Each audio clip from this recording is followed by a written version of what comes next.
Hello, babe. Welcome to tea leaf readings. My name is Lenore, and today we're looking at them tea leaves, all right? Okay, so it just blew my mind how many words were appearing today. Uh, we just have a lot of messaging, it feels like it. I feel like spirit is just like uh skip all of the rambling at the beginning and just get into it, right? Let's just look at what is happening here. So, the first thing I really noticed, aside from that, we have a lot of lettering, right?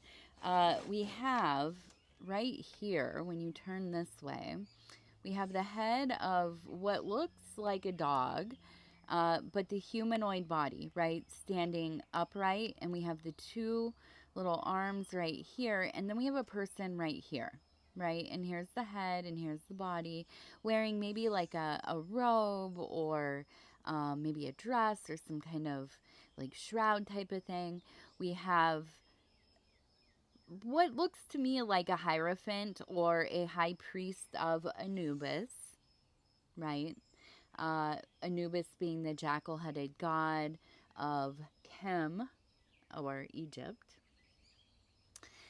This is a psychopomp. This is who you would expect to kind of show up when you have jumped right off that mortal coil, right? You left that body behind and you are now entering the in between, right? And this dude shows up, this dog dude shows up, and he's going to walk you to your judgment, basically, right? The weighing of the heart. So this is where you're going to kind of be judged on how you lived your life and so on and so forth. Uh, what this represents, usually, when I'm looking at it archetypally in uh, a tea leaf reading, right? Uh, this is change. This is the end of your old life, not of your life, but of your old life, right? You have or are currently going through a rite of passage. Okay, if this is one that is formal, some examples of that would be like getting married, graduating from school, maybe somebody very close to you, a fundamental person passing away. You're going through, one of those kind of tower moments or something like this, right? There are just marked times in our life that are um, usually, have like some kind of ceremony attached to them. But then there are the rites of passage that are a little quieter, right? As we kind of descend into age. And now I don't mean your birthday necessarily, but I mean those times in your life where you start to think, man, like here's my example right now for myself. Just the like fairy dust of perimenopause beginning to show up. And babe, I've never been unleashed like these hormonal changes, right? And I don't mean in like some kind of negative way, in a way that I feel like I am breathing, I am unmasking, I am saying what I mean and meaning what I say. For maybe the first time in my whole life, right? Where I'm just living in that mode. It's a lot. It's a lot. But this is it, right? These are the kinds of times in our life that we can think of as rites of passage. Now, we also have up here, we have the owl. Okay, you can see the watcher. Interesting.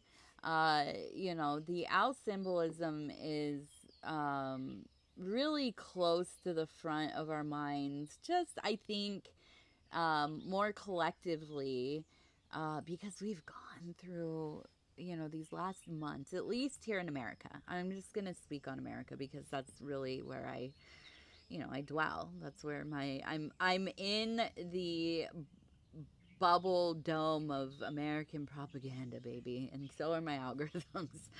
So what I have seen is this uprise in conversations about things like Moloch, right?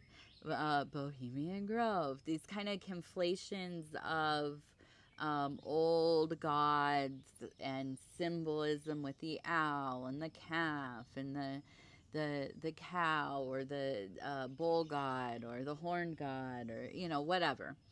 Not really anything. I'm not gonna. I don't know. I don't know. You know what I mean? Like I have no stance on any of this besides I love symbols. I love symbols. I love old religions. I love old archetypes. I have an interest. I don't necessarily partake in other people's gods. I'll just say that.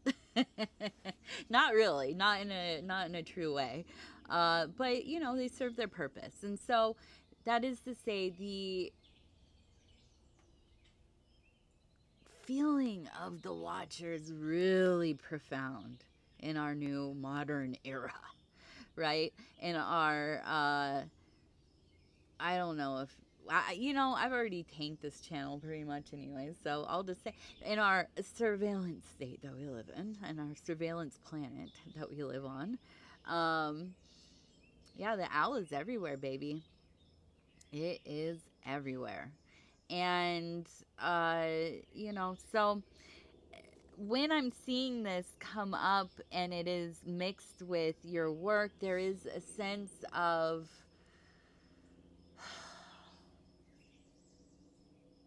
here's the deal. I have spent a lot of time in the recent weeks, and even probably the last couple of months, really kind of obsessed with this idea of the observer effect, which, if you don't know what that is, go look it up.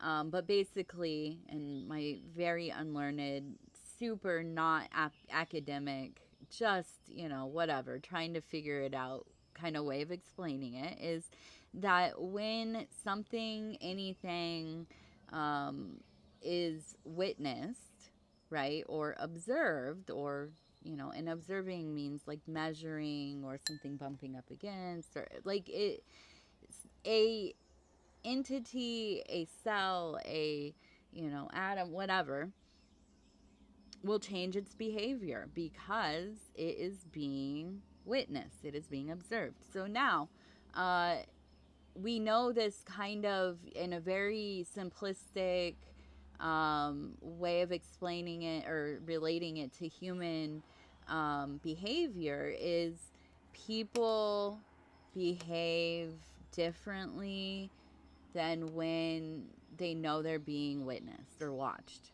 right? Like, you're gonna be acting completely different all by your lonesome, nobody's around. You're probably a little, more uninhibited and free to be yourself, unmasking, whatever. And then when somebody's around, or you're being watched, or whatever, listen, it's instinctual. We change, we perform, we adapt to the situation. Okay, so follow me here. Now, everywhere we go, there are microphones, there are cameras. Listen, when I was a kid, if you said that, you'd be straight into the hospital. What are you talking about, lady? You know what I mean? Everywhere you go, people are maybe recording you and watching you. You're being surveilled.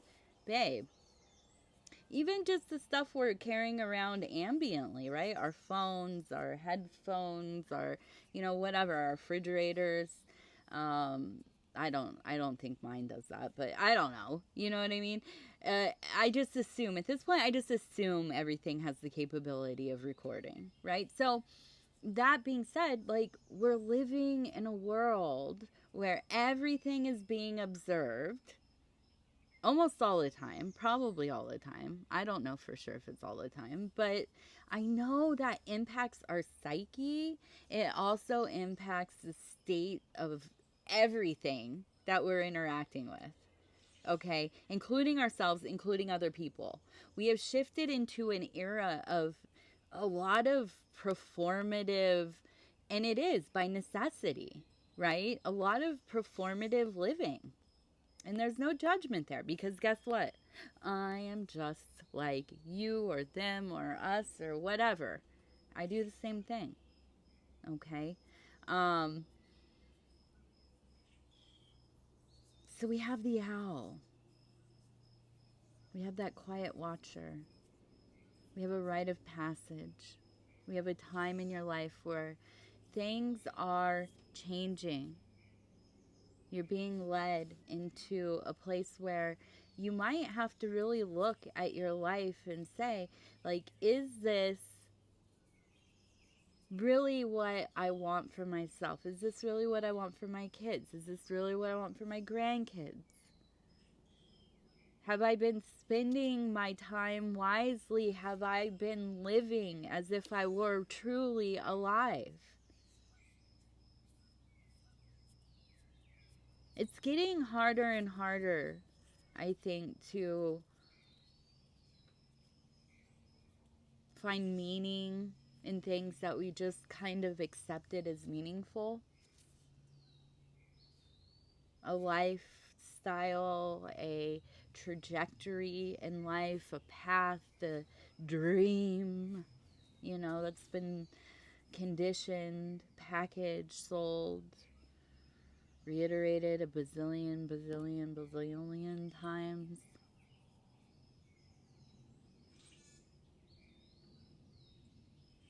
The confidence is low. The meaning dissipating. The illusion fading. Its enchantment is losing its grasp.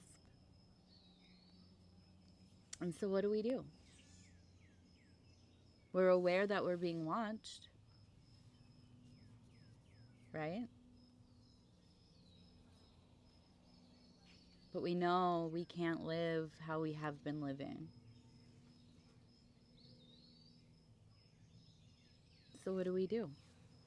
Now, I want to get off that line of thinking because it could lead, I don't know. But we're going to look at some of the words here. It looks like we have CH right here. This one looks like the to me. THE. So, did I bring paper with me? I don't think I have any. Ooh, I hope I'm not rubbing that too much. I have a piece of my headphone box I can use maybe. So I'm going to write this down. I saw CH. I saw the.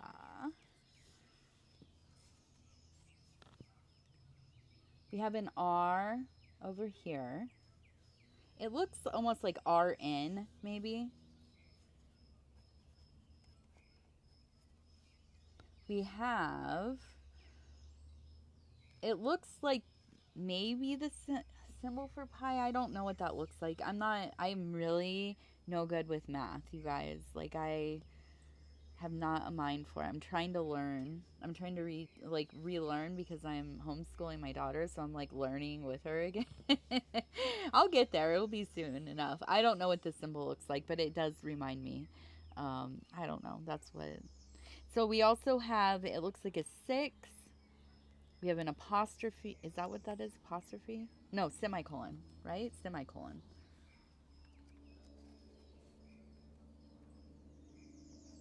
Right? Is that how it goes? Or is it the other way? I think it's like that.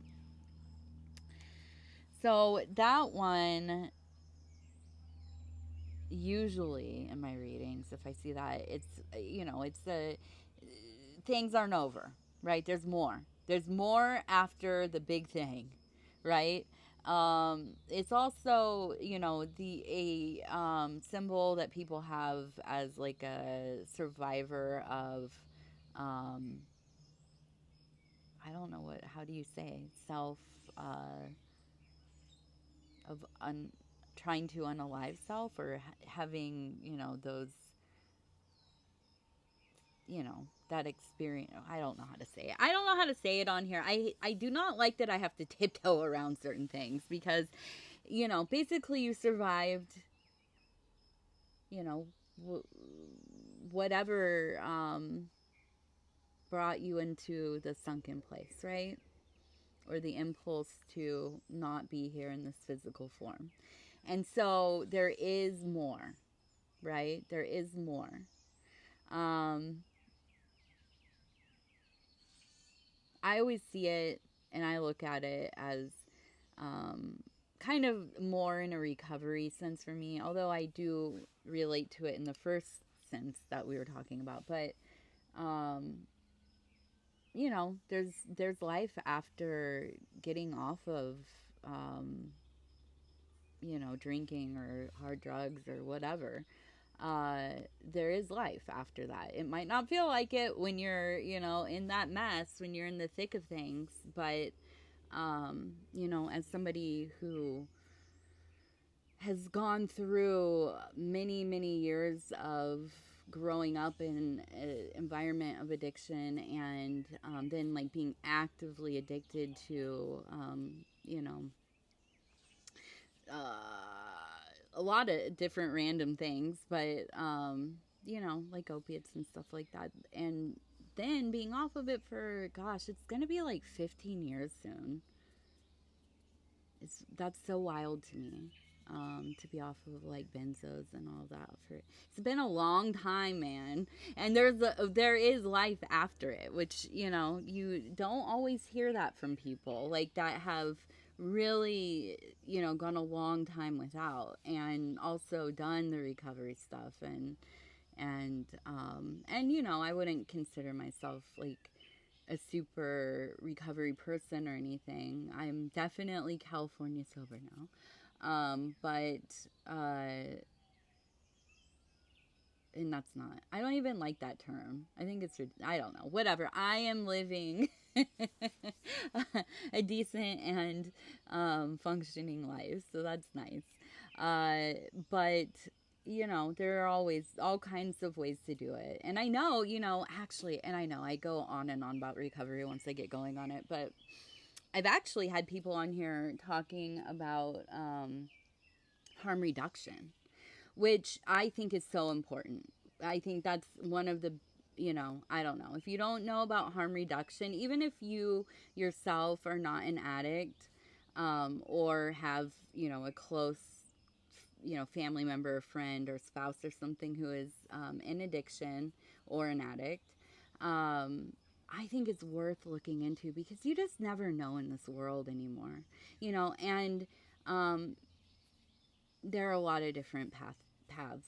Anyways, it's something that I'm passionate about talking to people about or with and sharing. I love hearing about people's, um, recovery stories, or if you're out of recovery and you're trying to get back in, or you're just out of it. You know what I mean? Yeah, like I love talking to people that, are on the level. Anyways, so, uh, this is another. This is another. When I see the semicolon, I think, yeah, there is. Like, dude, I have seen myself in just places where you couldn't imagine that I would have survived. I've seen other people who I love dearly, um, like crawl their way, scratching, kicking, doing everything they possibly could to get themselves out of the situation, have absolutely beautiful families now, wonderful lives. Do they struggle? Of course, just like we all do. You know, it's a day by day thing. But it's possible, man. It's super possible. So, anyhow, uh, we have the six, we have the semicolon, we have hope, we have hope, we have what looks like,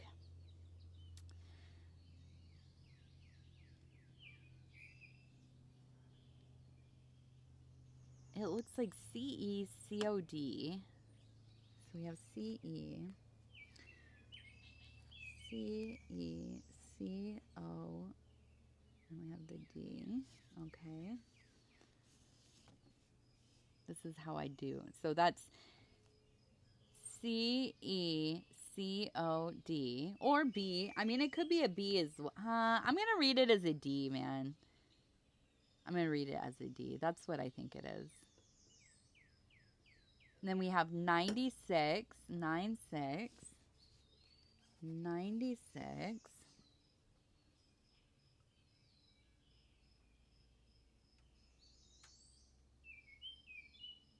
And we have ed. E-D. Right there. E-D. Maybe it... Yeah. It kind of looks like beg, right? B-E-G. Beg. I'm also going to put ed, though, because it just stood out. And this one up here looks like 68 to me. 6 and then an 8. So we have 68 as well. All right, so these are some of the things that we saw, if any of that means anything to you. CH to R and 6. That was like coded. 96, beg ed, or ed beg. Really, because I saw ed first. Ed beg.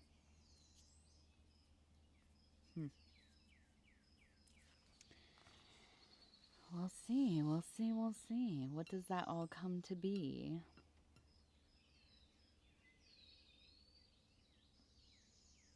We have the fish. So we have money coming through.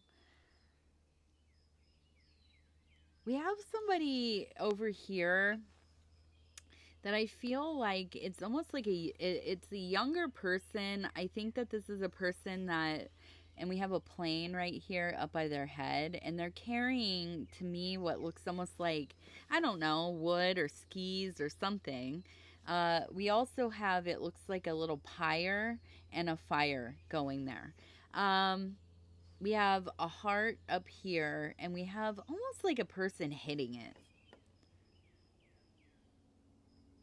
I feel like it's like a younger person in your life, maybe an adult child, maybe it's like a nephew, niece, somebody, maybe a younger sibling.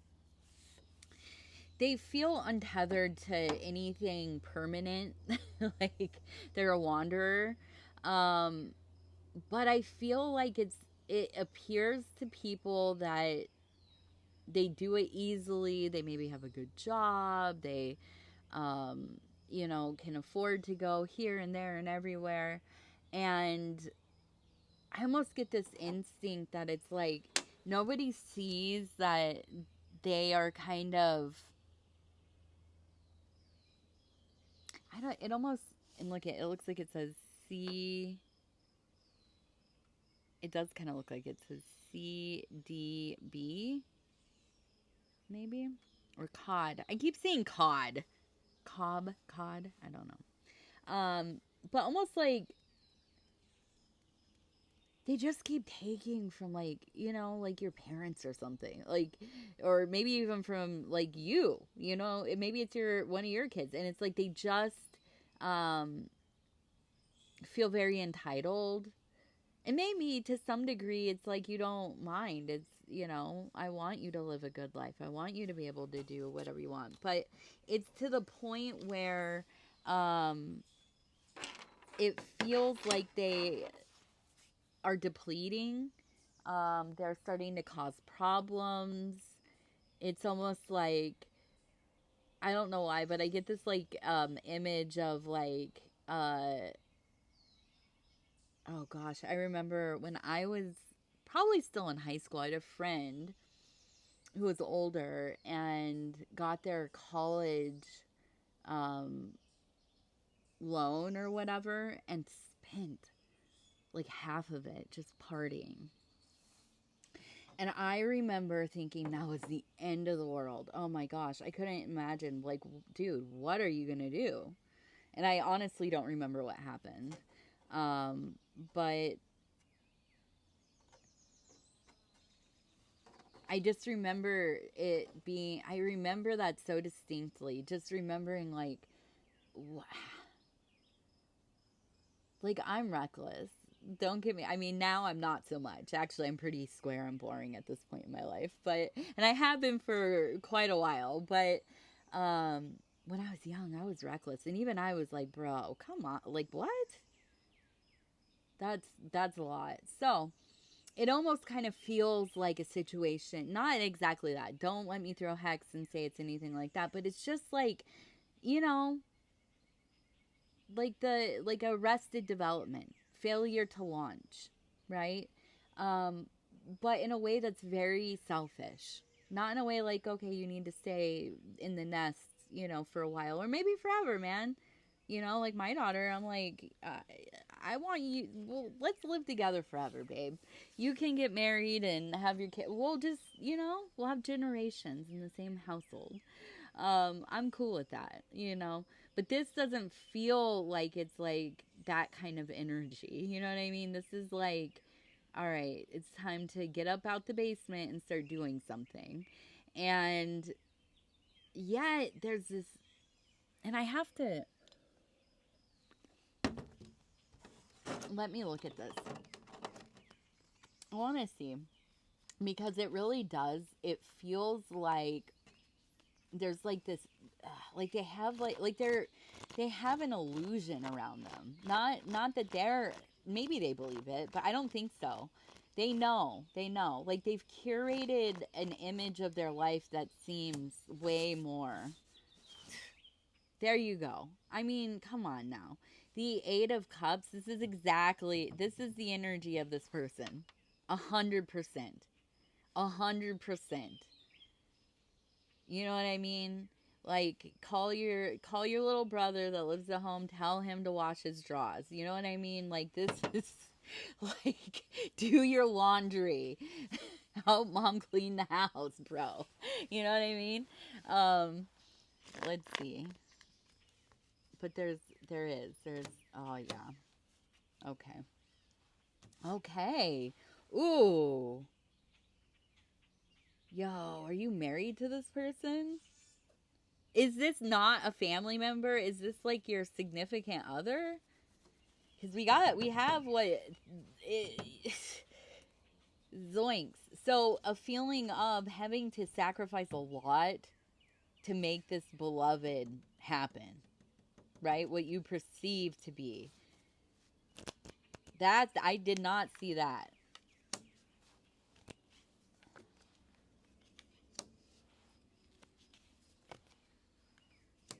Yeah. So we have a person that really, it's like what, like I have all of this stuff. I'm really good at like making money quick. I make quick money. I hustle. I'm the boss. I'm doing it. Look at this. I got all this ability. I have the skills. I have the hustle. I have all of that.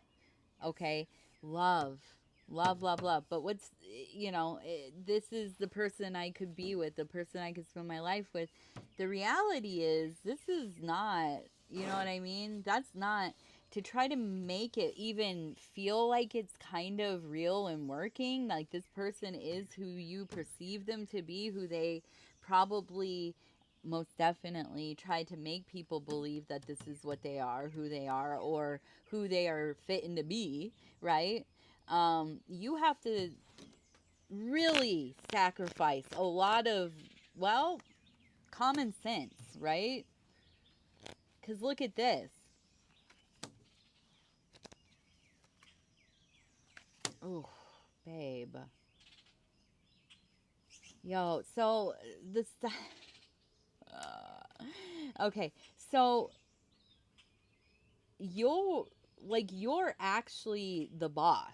Like you're actually the one that does the thing, right? And maybe let me just back up here. It might not be that this is romantic, although this is the beloved. So to me, it feels like it could be definitely within, it's plausible that this is like a significant other, a partner, somebody you're in love with, right? Or have been or was. Um But it could be that this is like a kid, one of your adult children or something. I don't know. But there is a sense of you being the one to really be like you're mastering your skills. You're making money. You're building the life. You're doing all the things. And yet um there's this failure, success, failure, failure, success, failure. And I feel like it's like you are giving away your, not power necessarily, but letting somebody else reap the benefit of your skill, of your ability, of your talent, right? To save face over here. But really, this is a person that's super happy to just like have everybody, they're out here delegating, outsourcing, whatever, straight up jacking other people's work, right? And making it their own. And you have had to sacrifice your, probably, I mean, I'm not going to say like your dignity because it's not really like that, but gosh, dang it. Sometimes at 2 a.m. in the morning when you're sitting in bed and you can't fall asleep and you're thinking about like how you've like built so much of everything and yet, right?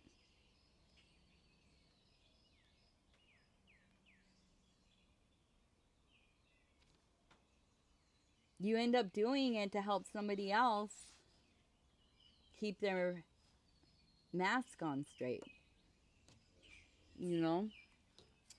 Oh, I need a drink. It's hot out here. Dude, it is going to be 90 degrees here in just a couple hours.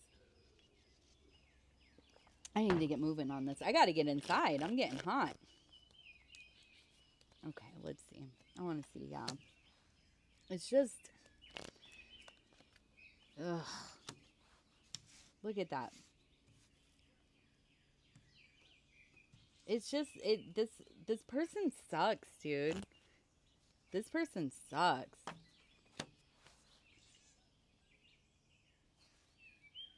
They're just going to keep taking. They just keep taking because that's the dynamic, right? It's the dynamic. And this could be, listen, it doesn't even have to be that like it's like work for your career. This could be, like you're parenting together or keeping a house together or a business or, I don't know. Like you have a hobby together and your homeboy's like, homegirl, whatever, is,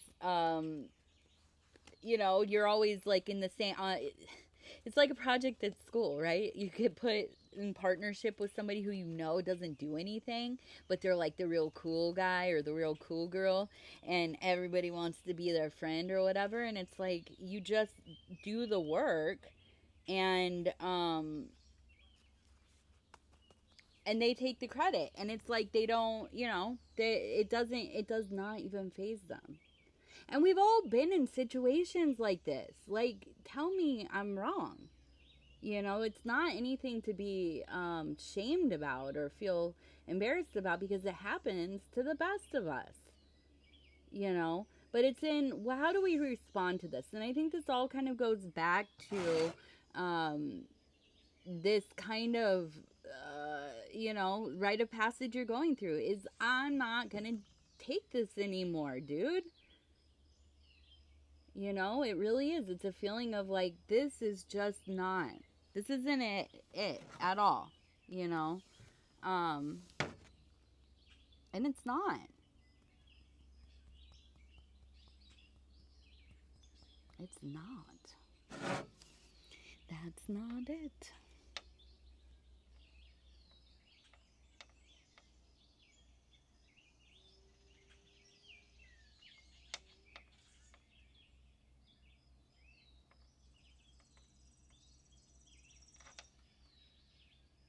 Mm. Look at this. The person meeting the serpent, head, or face to face. Down here we have the bird, right? The hummingbird. Uh,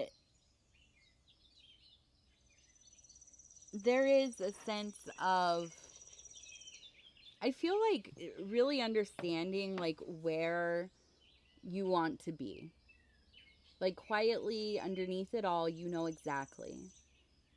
And with the serpent, I think that there really is this like opening of your eyes, opening of space in your life, of clearing things out, and being able to see the potentiality, right? Being able to see that with knowledge, you have that flaming sword, right? You have that thing that is going to clear the way for you, it's going to illuminate the pathway. And you just have to like lean into it. And I know it's easier said than done, because a lot of times it's like in those first revolutions of our understanding what we're doing and what we want and what, you know, what's possible, uh, it feels unreal. It feels like a silly dream, like a fool's, you know, errand in a way, right? But this is it, babe. This is all we have. This life, this perception of time as it quickens, as our bodies atrophy, we get older, we get older, we get older, we, you know, function less and less. We get busier, then suddenly we have no busyness. You know, the seasons come and go.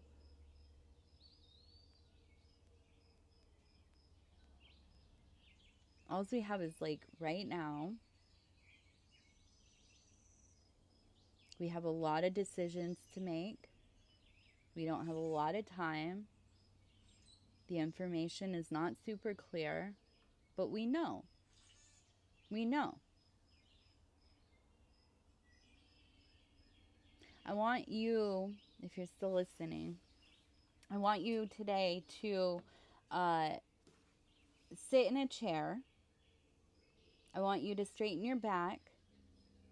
I want you to put your hands in your lap. I want you to put your shoulders back as much as you can. Lift your head up, your chin up. Not super high, but you know, in a restful, kind of, you know, elevated way. I want you to breathe, do whatever breath work is pleasing to you. I want you to be strong and confident, but at ease as much as you can be. I want you to focus on your root chakra, or the base of your spine, into that middle area, right? Um, and I want you to ask yourself out loud, what is true? And you'll know. You'll know it's true. You don't have to go through a long list of things, because not many things are true. Very few, in fact. But you'll know. And that will be the first key for the long corridor of doors that you're going to experience.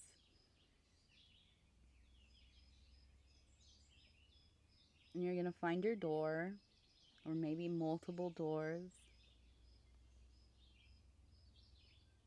And I can't wait to hear what are behind those, right? Where are they going to lead you?